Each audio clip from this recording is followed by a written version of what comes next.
UKLO 1 year masters. No IELTS required up to 5 years visa. High visa success rate.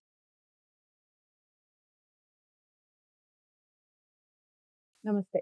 ఎన్నో ఆధ్యాత్మిక కార్యక్రమాలు మనం నిరంతరం మన ఛానల్లో ప్రసారం చేస్తూనే ఉన్నాం. మీ నుంచి కూడా విశేష స్పందన లభిస్తోంది. అందులో భాగంగా ప్రతి మాసం మారింది అంటే ప్రతి ఒక్కళ్ళు చూసేది రాశి ఫలితాలు. మన రాశి ఎలా ఉంది, ఏ నక్షత్రానికి ఏ విధమైనటువంటి పరిహారాలు చేసుకోవాలి, ఈ విషయాలన్నీ అబ్జర్వ్ చేస్తూ ఉంటారు. చక్కగా ఫాలో అవుతున్నారు. మీ కామెంట్స్ కూడా చాలా అంటే చాలా ఉత్సాహాన్ని ఇస్తున్నాయి. అందులో భాగంగానే మనం కార్యక్రమం లాస్ట్ మంత్ కూడా చేస్తున్నాం, బిఫోర్ లాస్ట్ చేస్తున్నాం, ఇలా చాలా కార్యక్రమాలు చేస్తూ ఉన్నాం రఘుప్రియ గారితో. దసరా మహోత్సవానికి సంబంధించి కూడా విశేషమైన ఆదరణ లభిస్తూ ఉంది. అందులో భాగంగా మనం ఈ మాసానికి అంటే అక్టోబర్ మాసానికి సంబంధించి మేషరాశి మొదలు మీనరాశి వరకు వివిధ రాశుల వారికి ఏ విధంగా ఉంది, ఎలాంటి పరిహారాలు చేసుకోవాలి, దైవారాధన విషయంలో ఎలాంటి దైవాన్ని ఆరాధిస్తే మంచి జరుగుతుంది, ఇవన్నీ చెప్పడం జరుగుతుంది. చక్కగా నోట్ చేసుకోండి, పాటించండి. మీకు ఇంకా ఏమైనా డౌట్స్ ఉంటే కామెంట్ బాక్స్లో తెలియచేయండి. రఘుప్రియ గారిని మీరు జ్యోతిషరీత్యా లేదా వాస్తుకు సంబంధించి కలవాలి అనుకుంటే స్క్రీన్ మీద కనపడే నెంబర్కి కాల్ చేయండి. నమస్తే. నమస్తే అండి. ఇక రఘుప్రియ గారు, తదుపరి రాశి మనకి మకర రాశి. మకర రాశి వారికి ఏ విధంగా ఉంది అక్టోబర్ మాసం చెప్పండి. మకర రాశిలో ఉత్తరాషాఢ 2, 3, 4 పాదాలు, శ్రవణ నక్షత్రం 1, 2, 3, 4 పాదాలు, ధనిష్ట 1, 2, 3 పాదాలుగా ఉన్నాయి. వీరికి ఈ మాసం అంతా చాలా సజావుగా జరుగుతుంది. ప్రథమార్థంలో కొంచెం ఇబ్బందులు తలెత్తినప్పటికీ ద్వితీయార్థంలో అవి దాటేస్తారు. కొత్త బాధ్యతలను వీరు తలకెత్తుకుంటారు. అంటే దారిని పోయేదాన్ని తెచ్చుకుని నెత్తి మీద పెట్టుకుంటారన్నమాట. ఆ విషయంలో కొంచెం జాగ్రత్తగా ఉండాలి. అయితే ఉద్యోగ అవకాశాలు చాలా ఎక్కువగా వస్తాయి. అంటే ఏ ఆప్షన్ ఎంచుకోవాలా అన్న కొంచెం సంశయం ఉంటుంది. మీకు నచ్చిన దాంట్లో, మీరు అనుకున్న ప్యాకేజీ వచ్చే దాంట్లో మీరు అప్లై చేసుకోవాల్సిందిగా. అయితే ఆర్థిక పరిస్థితి కొంచెం గతంలో కన్నా ఇప్పుడు మెరుగుపడుతుంది. అయితే పనిచేసే ప్రదేశంలో, మీరు పనిచేసే ప్రదేశంలో శుభవార్తలు వింటారు. అంటే ఏరియర్స్ రావడము, మీకు పదోన్నతి కలగడము, లేదా మీకు నచ్చిన ప్రదేశంలో ట్రాన్స్ఫర్స్ రావడము జరుగుతుంది. కొందరితో మీకు విభేదాలు, గతంలో ఎవరితోనైనా మీకు విభేదాలు ఉంటే అవి ఈ మాసంలో సమసిపోతాయి. వారు మీకు మిత్రులుగా అయ్యే అవకాశం ఉంది. చాలా పెట్టుబడి పెట్టేటప్పుడు మీరు పెట్టేదానికన్నా మీకు పెట్టడానికి ఆసక్తి చూపిస్తారు.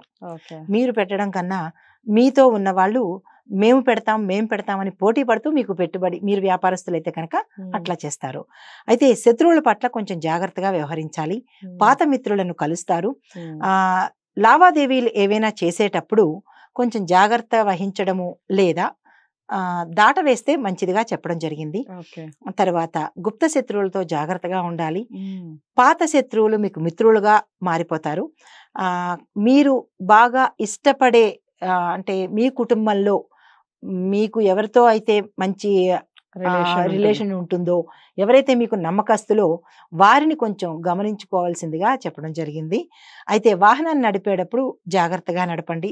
సోలోగా నడపకుండా ఎవరి సహాయమైనా తీసుకోండి.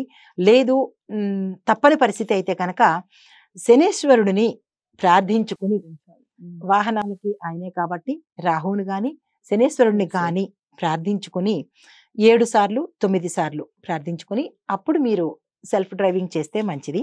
దూర ప్రయాణాలు వెళ్లకుండా ఉండడం మంచిది.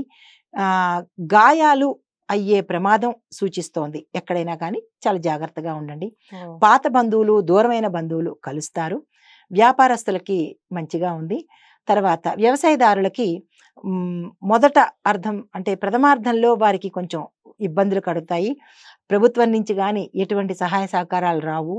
ఏ రకంగానూ మీకు అనుకూలించరు. అయినా నిరాశపడవద్దు. పౌల్ట్రీ రంగం వారికి, నర్సరీ వారికి, తర్వాత వాణిజ్య పంటలు వేసే వారికి మంచి ఆదాయం కనబడుతోంది. తర్వాత ఉద్యోగస్తులకి ఇందాక అనుకున్నట్టుగా బదిలీలు అయ్యే అవకాశం ఉంది. కొత్త ఉద్యోగాలు మీరు అనుకున్న ప్యాకేజీలో మీకు వస్తాయి. తర్వాత రాజకీయ రంగం వారికి, గతంలో ఆల్రెడీ రాజకీయ రంగంలో ఉన్న వాళ్ళకి అధిష్టాన వర్గం నుంచి మెప్పు లభిస్తుంది. ప్రజల సహాయ సహకారాలు ఉంటాయి. కానీ ఇక్కడ ఒక చిన్న సూచన ఏంటంటే, మీరేదైనా వారికి వాగ్దానాలు చేసి మర్చిపోయినట్టయితే గుర్తు చేసుకుని మరీ తీర్చవలసిందిగా సూచన జరిగింది. సో ఇదేదో బాగుందండి, అందరూ పాటించాలి తప్పకుండా. అవును. కొత్తగా చేరాలనుకున్న వాళ్ళకి ద్వితీయార్థంలో కనుక నవంబర్ మాసం అక్టోబరు ఆ, ద్వితీయంలో కనుక మీరు ప్రయత్నం చేసినట్టయితే మీరు అనుకున్న కన్నా మెజారిటీతో గెలిచే అవకాశం కనబడుతోంది. రైట్. తర్వాత ఇప్పుడు నక్షత్రాల నక్షత్రం వారీగా పరిహారాలు. పరిహారాలు చూద్దాం. ఉత్తరాషాఢ వారు ఆదిత్య హృదయం చదవాలి, ఆదివార నియమాలు పాటించాలి, ఆదివారం మాంసం నిషిద్ధము, సూర్యుడికి అభిషేకం కానీ ఎర్రని పుష్పాలతో పూజించడం కానీ చెయ్యాలి.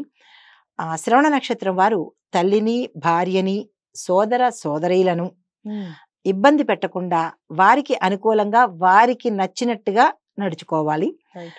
రోజు చందమామని చంద్రుడి మంత్రంతో దర్శించాలి. ఇది ఓకే. తప్పకుండా మర్చిపోకుండా రోజు పాటించాల్సిన చంద్రుడిని నియమాలు. తప్పనిసరిగా చేయాలి. చంద్రుడిని చూడవలసిందే. ఓకే. ఎందుకంటే చంద్ర సంబంధితమైన దోషాలు ఉంటే కనుక పోతాయన్నమాట.